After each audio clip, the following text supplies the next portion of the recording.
Kanalıma tekrar hoş geldiniz. Bugün sizlere çok özel bir biber dolması tarifi yapacağım.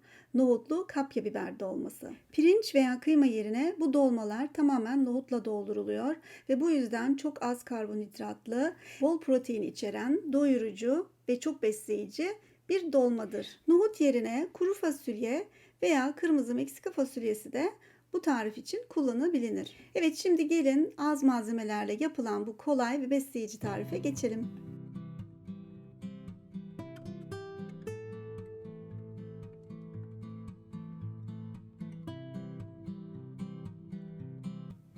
Evet, ilk önce bir malzemelerimize göz atalım. Burada kapya biber görüyorsunuz. Ben çok uzun aldığım için sadece 3 adet aldım. Ama daha kısa olursa 5 ile 6 adet. Haşlanmış nohut, domates püresi, soğan, sarımsak, maydanoz, zeytinyağı. Baharat olarak aslında tuz, karabiber ve pul biber gerekiyor. Ama isteğe göre biraz da kimyon olabilir. Evet, şimdi yapılışına geçelim. İlk önce kapya biberlerimizin burada görmüş olduğunuz en uçtaki sapını kesiyoruz. Ama yine biberler bu yeşil sapı kalacak kapalı kalması için. Ve biberleri yarıya böleceğiz. Ve böldüğümüz biberleri bir borcama veya bir fırın tepsisine böyle alıyoruz ilk önce. Ve diğer biberleri de aynı işlemi yapıyorum. Soğanımızı yarıya bölüp sonra ince ince uzunlamasına doğru kesip küp küp kesiyoruz. Yan tarafta tavamı hazırladım ve içine zeytinyağı döküyorum. Ve soğanları da içine alıyorum. Ve soğanlarımı ilk önce hafif kavuracağım. Bu arada sarımsakları da küçük küçük kesiyorum. Bunları da sonra ekleyeceğim kavurma işlemine.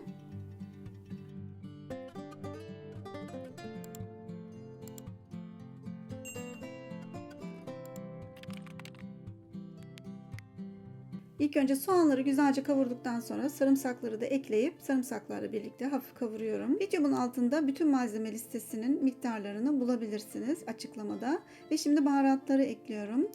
Burada biraz fazla kimyon oldu. Bu kadar aslında bu malzemeye olmaması gerekiyordu. Sonradan ben de fark ettim.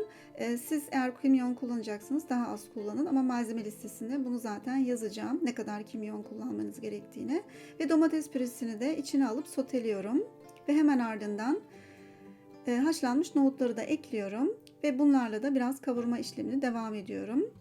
Ve şimdi çok önemli, nohutları biraz böyle kaşık yardımıyla ezeceksiniz. Hepsi olmasına gerek yok ama çoğunu ezerseniz böyle daha güzel oluyor. Ve kavurma işlemini bitirdim. Bitirdikten sonra en son olarak maydanozu da kıyılmış olarak ekliyorum ve karıştırıyorum. Ve tavamı kenara çekip soğumaya bırakıyorum.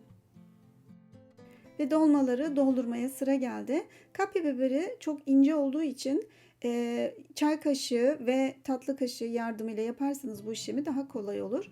Yani çay kaşığıyla biraz dibine kadar içine sıkıştıracaksınız ta alt tarafa doğru gidebilmesi için. Yoksa sadece üstüne kadar dolmanın içi olur ve yarısı boş kalır. Ve böyle küçük bir çay kaşığı yardımıyla pekiştirirseniz bence daha kolay oluyor. Ve şimdi dolma işlemim bittikten sonra doldurma işlemim biraz yağlamam gerekiyor. Ve bunu da şöyle yapıyorum. Daha önce borcamımı yağlamadım. Şimdi yapıyorum bu işlemi. Bunu da size neden böyle yaptığımı göstereceğim. Böyle bir fırça yardımıyla önce bir dibini böyle kaldırarak dolmaları yağlıyorum ve aynı zamanda dolmaları da yağlıyorum. Çünkü fırına süreceğimiz için şimdi bütün dolmaların etrafını böyle fırça yardımıyla yağlarsanız daha güzel, daha lezzetli olur ve daha güzel pişer. Ve fırınımı önceden 180 derecede biraz ısıttım ve şimdi dolmalarımı fırınıma sürüyorum ve hemen hemen 20 dakika fırınımda pişiriyorum. Ve daha sonra çıkardığım zaman böyle gözüküyor. 20 dakika tamamen kafi. Daha fazla pişirirseniz biberlerinizi yakarsınız.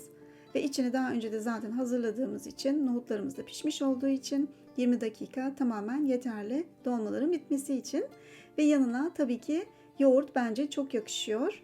Ama bazen de yanına güzel bir salata yapıp yiyoruz. Tamamen et yemeklerin yerine geçiyor. Çünkü bol proteinli ve besleyici ve aynı zamanda da çok doyurucu bir dolma türü. Dolmalar normalde tabii ki zeytinyağlılarda pirinçli olduğu için fazla doyurucu olmuyorlar.